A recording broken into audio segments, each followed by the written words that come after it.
Hello, thanks for joining us today for the Corridor Mobility Program Virtual Platform Training. My name is Dea Crichton, and I am the Communications Manager for the Corridor Program Office. Thank you for joining us again. We will be covering how to access virtual platforms, how to record, how to engage in virtual platform meetings, and I will be covering the agenda this afternoon. I will also be talking about Microsoft Teams, the meeting objective. We're also going to look at some alternate platforms. And then for the very end, we are going to be talking about survey and questions. So let me start by introducing who is on the call this afternoon. First of all, I introduce myself. My name is Dea. Again, I'm the Corridor Program Office Communications Manager. We also have joining us from Corridor Program, Tanya Ortega. She is the Public Information Specialist Senior. From Capital Contracting Office, we have Michael Williams. He's the Procurement Supervisor with the Construction Services Division. We have Sarah Torchin, who is the Public Information Specialist. We also have from the City of Austin Small and Minority Business Resources Department, Blender Hill. She's a Public Information Specialist Senior. And last but not least, we have Erica Haynes, who is a Corridor Program Outreach Consultant from Haynes Eaglin Waters. So a little bit of background and the objective behind the reason for the virtual platform training today. So as we all know, COVID has changed the way that business is conducted. It's changed much more than that, but specifically the way that the City of Austin has had to conduct business. In response to a request from our valued stakeholder group, this training is offered to provide an instructional and interactive opportunity to learn more about virtual platforms used by the City of Austin with a focused look on Microsoft Teams. So, like I said, we'll be talking in depth about Microsoft Teams. It's the primary platform that's used by the Corridor Program Office and also by the Capital Contracting Office, which is why we want to spend the majority of the time talking about that particular platform. In addition, we will also be looking at WebEx. That is the primary platform that's used for City Hall and for official City of Austin public meetings. Last, we'll spend a little bit of time talking about Zoom. Zoom is the primary platform that's used for special community outreach events. It has some unique functionality. It offers real-time language interpretation and has some other unique features that are used for specific kinds of community engagement. And with that, I will turn it over to Michael Williams, who will be taking us through our Teams and Teams Live overview. Good afternoon, everyone. My name is Michael Williams, as introduced. Could you please start the video? Thank you. If you have an invite for a Microsoft Teams meeting, you have a few ways to join. From your calendar, select Join on a meeting before it started or one that's in progress. Before you enter the meeting, turn on your video to preview it and choose how you'd like to appear. Want to change your background? Choose a custom one,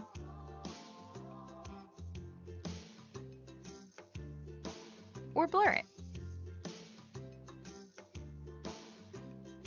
Choose the audio settings you want, and then select Join Now to join the meeting. And you're in. Don't have the Teams app? You can still join a Teams meeting. In your email invite, select Click here to join the meeting. If you have the Teams app, open it from here. And if you don't have it, you can download the desktop app if you want to, or join on the web. Next, type your name, choose your audio and video settings, and when you're ready, select Join Now. Depending on the meeting settings, you'll get in right away, or go to the lobby where someone in the meeting will admit you.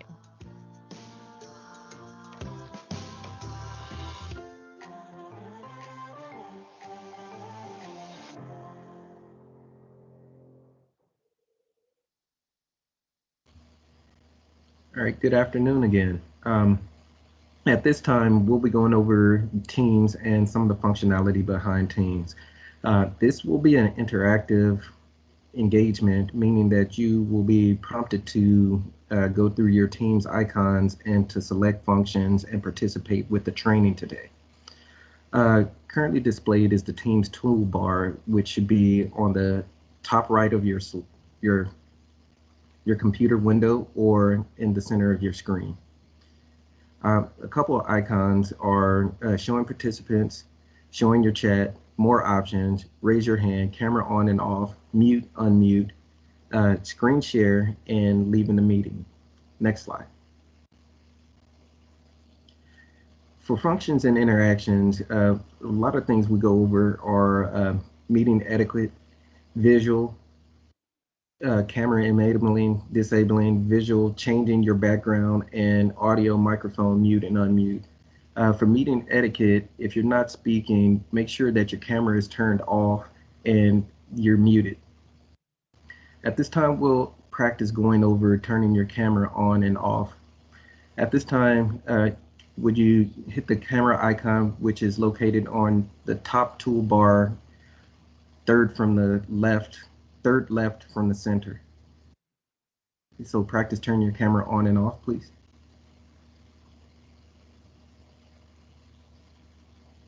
All right, great, thank you. At this time, you can go through and change your background settings. You don't actually have to apply them if you do not feel to do so at the moment, but if you want to, you can go to the visual settings and change your background. You can do this by using the More Actions button, which are the 3 dots above. Once you click on that button, you'll see a drop-down window where it has Apply Background Effects. You will click on the Apply Background Effects button, and there you are able to change your background settings. Do so now.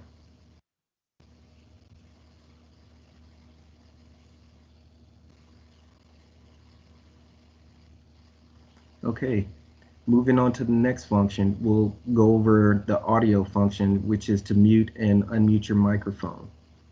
To mute and unmute your microphone, it's the icon right next to the camera icon. So please mute and unmute yourself now.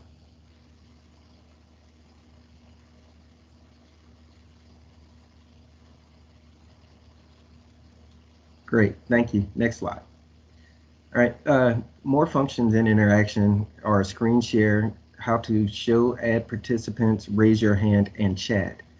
You do not have to share your screen, but I would like you to pay attention to the icon right next to the leave button. It looks like an envelope with an upward arrow. This is how you share your screen and how presenters also share their screen. To show and add participants, please find the icon that looks like 2 people, which is in the center of the, to the far left of the toolbar. If you click there, you'll see all the participants in this meeting, and you can also hide it by clicking the same icon. Here you can also type in an email address or a phone number, and this phone number or email will automatically dial and add this person to the meeting. Below is the next icon, raise your hand. Raise your hand icon will either have a hand as depicted on the slide, or it will be a hand with a smiley face. At this time, I would like you to raise your hand by clicking the raise your hand feature so we can practice the functionality. Do so now.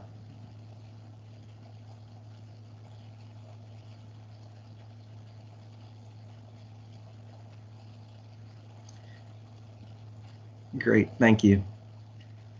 The next feature we'll discuss is the chat feature. The chat feature looks like a bubble, a word message bubble with 2 lines on it. If you click on that icon, you are able to type into the chat feature, which should appear on the right-hand side of your screen.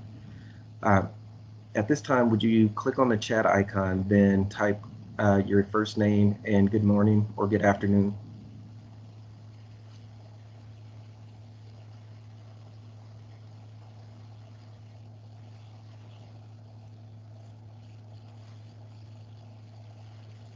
Great, thank you. Next, we'll be going over recording. Recording There's actually two ways to record. We'll go over the second way of recording next. We're going over recording in a regular Teams meeting at the moment. To start and stop a recording, you would click on the three dots again, and closer to the bottom, actually two up from the bottom, you'll see a start stop recording button, and this button will be red with a white outer circle.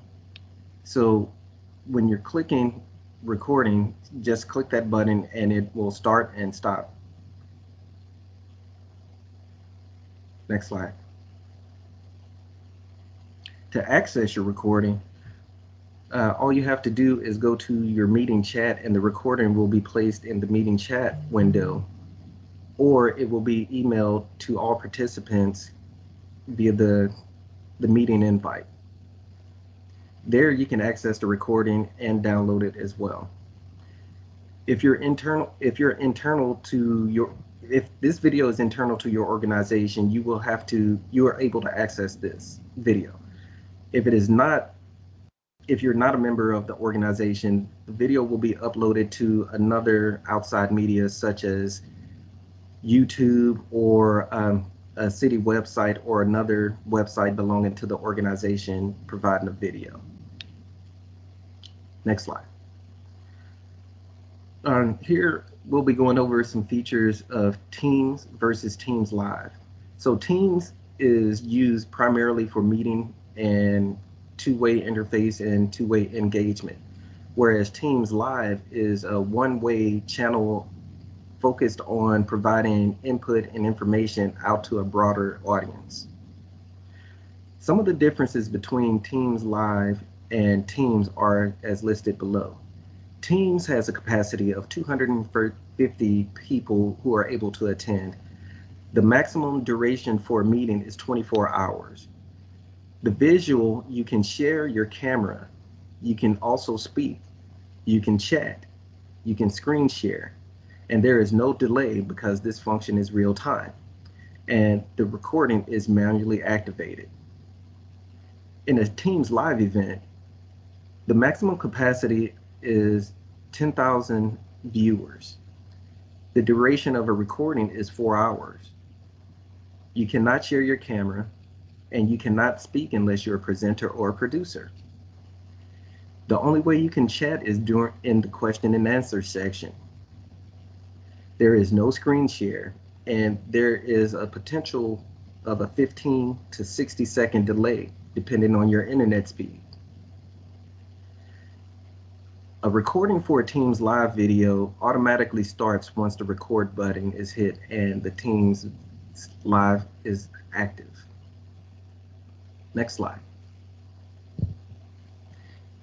To access your recorded Teams Live meeting, all you have to do is go back to the meeting invite in which you received the join the live event. Or if you received it in a Word document or in the body of an email, such as a sign saying click here, all you have to do is click on that particular meeting invite or that email or Word document, and it will take you right back to the meeting the live stream event. Next slide.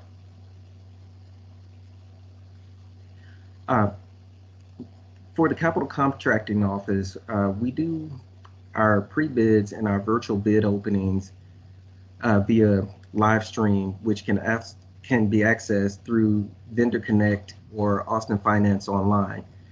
There you'll be able to scroll down into our solicitation files and or onto the home page of the solicitation, and you will be able to access a meeting link there. I will be followed by Sarah Torchin, who will be going over a couple more functions of WebEx and our City of Austin Facebook page. Good afternoon, everyone. I am Sarah Torchin with the Capital Contracting Office as well. So just to follow up on what Michael was saying, we do post every solicitation that goes out on Facebook. So if for some reason you don't feel that you are receiving the solicitations you should be seeing, you are always welcome to follow us on Facebook, because every solicitation we post will be there, and you can click the link and sign up to receive additional emails and addendum about the solicitation, which will allow you to access meetings and pre-bid meetings and bid openings, etc., for anything you're interested in. And now we will go over the WebEx platform. So as Tanya mentioned earlier, WebEx is the primary platform that the city uses for meetings like city council and boards and commissions. If you're attending these meetings, you are watching these meetings in WebEx. WebEx has many of the same functions as Teams and Zoom. When you receive a WebEx invite, they will look very similar to the email you're seeing on the screen here, with a clear and easy to follow instructions and join button, as well as access numbers, access codes, and the password for the event. All the information you need to access your event is going to be in that email. And so it should be a fairly simple process to join. And I will show you that in a couple minutes here in a live sample of how to join a WebEx event. So next slide. WebEx can also be used as a registration platform. So when you receive a WebEx invite, you may also be asked to register and provide additional information. It might not just be a calendar invite with an easy join button. There may be some registration requests as well to the invite. It also allows attendees to speak at the event. The host can change roles at any point as well. It can make an attendee a panelist and a presenter, and the host can mute and unmute folks. So you do have the ability to participate by voice and not just by chat or Q&A in a WebEx event. And like the other platforms, hosts and panelists can share their screens and files. They can record the event with the record button. And they can also, that's about it. You can also, as an attendee, and a host and panelist can as well, change your background image. You can blur your background. You can upload a picture if you want your background, just like Teams and Zoom. And so you don't have to show your background of your office or your home, wherever you are.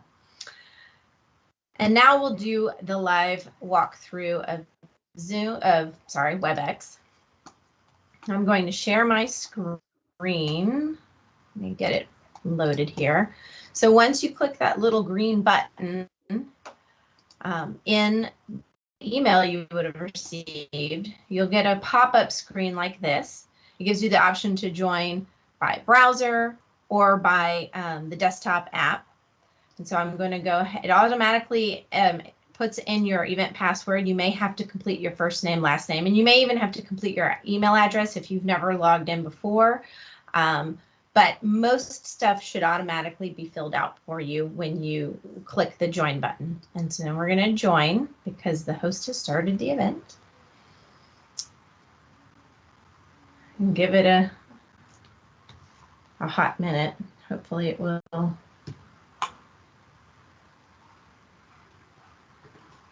Uh-oh.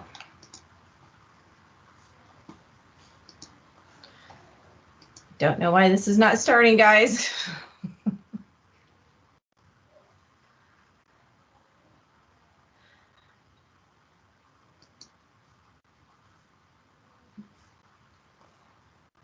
I think that's okay, Sarah, if it's not starting. I think we're going to abandon this. Yeah, and I think that, those who are joining us today can tell that perhaps it's just a bandwidth issue because you are accessing two virtual platforms. So typically what would happen in that situation, though, is that WebEx would load after you entered all of the information that Sarah showed you.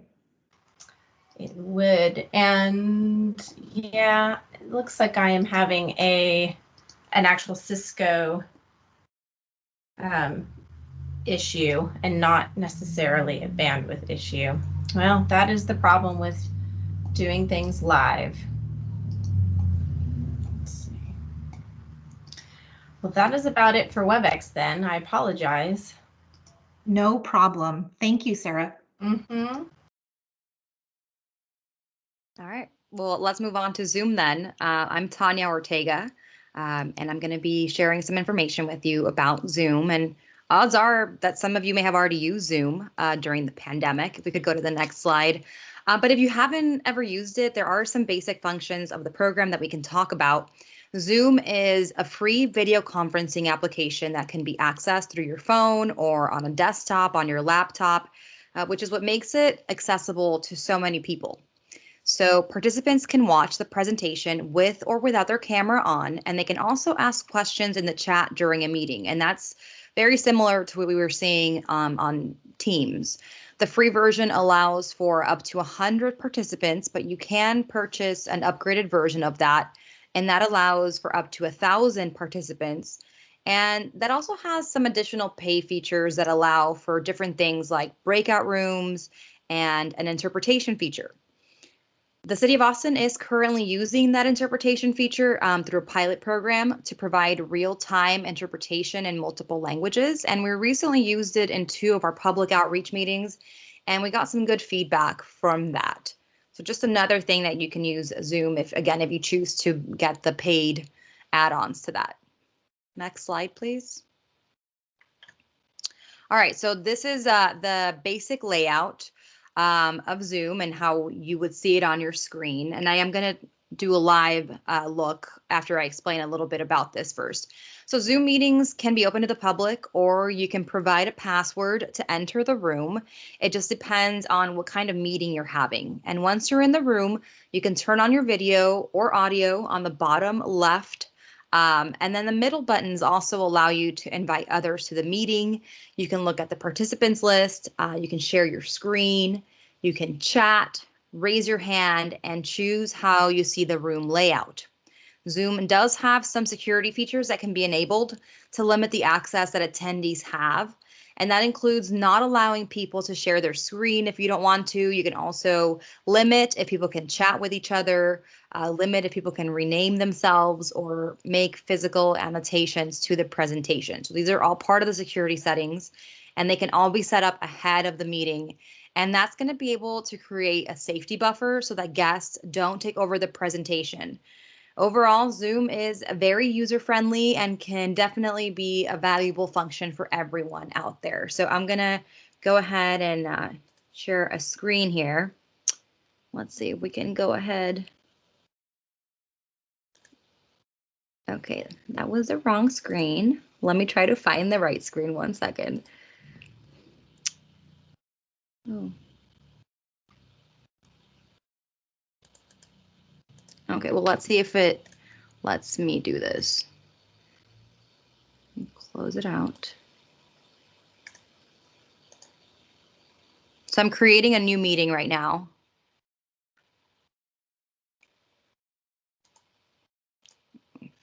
Let's see if I can share that screen, or if it's going to give me some trouble too, Sarah. Okay, here we go. You should be able to see that screen. So this is what Zoom looks like whenever you start a meeting. And as I mentioned, you can choose to have your audio and your video on. There's also the security features right here. And again, it lets you decide what you want. It's pretty easy. You can also lock the meeting. Once everybody's in the meeting, you can just lock it so nobody else comes in. You can see who's participating, and then have the chat open on the right side. You can record the meeting, and you can also have some reactions to the meeting. So overall, again, just another easy platform to use. I'm going to stop sharing my screen there. But that's pretty much it for Zoom. It very much mirrors what you see in Microsoft Teams. So once you kind of know one, you pretty much know the other one. But again, for anybody that's watching this, we do ask that you scan your QR code, the QR code that's on your screen right now, and that's the weird looking square there on the left of your screen. And what that's going to do is going to take you to a survey, and it's just going to ask you some basic questions about what you thought about the presentation. If you have any suggestions or anything like that, you can do that. And how you scan the QR code, if you've never done it before, is you just open your camera on your phone and just kind of put it in front of this QR code, and a drop down link should pop up at the top of your screen, and that should take you directly to that survey. If you have any questions and you want to contact us directly, you can also email corridors@austintexas.gov, or you can email smbr@austintexas.gov, and those addresses are on your screen right now. Again, if you would like any more information or maybe a slower paced explanation of how to use this, we're more than happy to do that. We're also able to share this presentation with you and in Spanish if needed. So again, just email those email addresses that are on your screen right now if you need any help or questions. Dea, I'm going to turn it over back to you.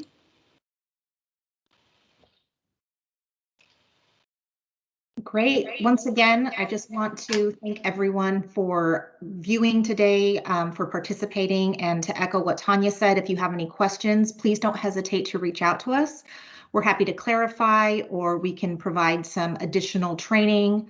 Thank you so much. Please take the survey at the end. Let us know if there's anything else we can provide to make it a better experience for you all. And we hope the City of Austin is able to provide tutorials, and we really want to have our engagement